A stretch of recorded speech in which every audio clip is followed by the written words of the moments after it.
Hello, welcome to the Ascent of Mount Carmel channel. This channel is devoted to a reading and better understanding of the book Ascent of Mount Carmel by St. John of the Cross. In the last 3 chapters, St. John discussed the drawbacks of not darkening the memory. In this chapter, he discusses the 3 benefits that come to the soul when we do darken our memory to natural objects of the memory.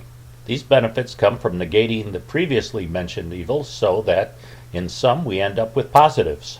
The first positive is that by darkening the memory, the soul gains tranquility and peace of mind, since it's freed from the disturbances and the changes that come from the thoughts and images from the memory.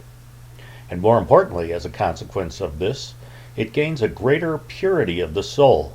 St. John tells us that this is an important step on our journey and for our progress. Secondly, the soul is freed from the suggestions of the devil, which the devil can infuse into the soul through his suggestions and ideas, and thus leading the soul to fall into many impurities and sins.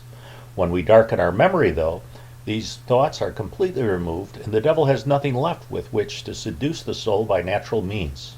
Third, this process prepares us to be taught not by the exterior world, but by the Holy Spirit. For the Holy Spirit will withdraw himself from thoughts that are without understanding. Even if the only benefits that we receive from doing this would be to free us from the troubles and disturbances which we mentioned in the last installment, it's still a great gain and benefit. The troubles and storms that arise in the soul are of no use or help for bringing peace and calm. St. John tells us that those troubles and storms as a rule make things worse and also harm the soul. Surely man passes as an image, yea, and he is disquieted in vain.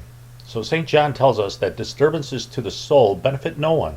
Even if everything came to an end and were destroyed, and if all things went wrong and turned to adversity, it would be vain to disturb oneself, for such disturbance hurts a man rather than relieves him. Whereas to bear everything with equable and peaceful tranquility not only brings the soul the profit of many blessings, but likewise causes it, even in the midst of adversities, to form a truer judgment about them and to find a fitting remedy.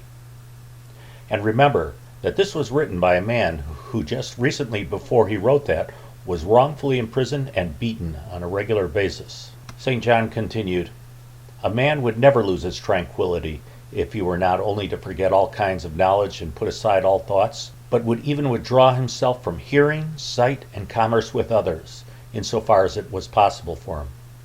Our nature is so frail and unstable that however well it is disciplined, it will hardly fail to stumble upon the remembrance of things which will disturb and change a mind that was in peace and tranquility when it remembered them not."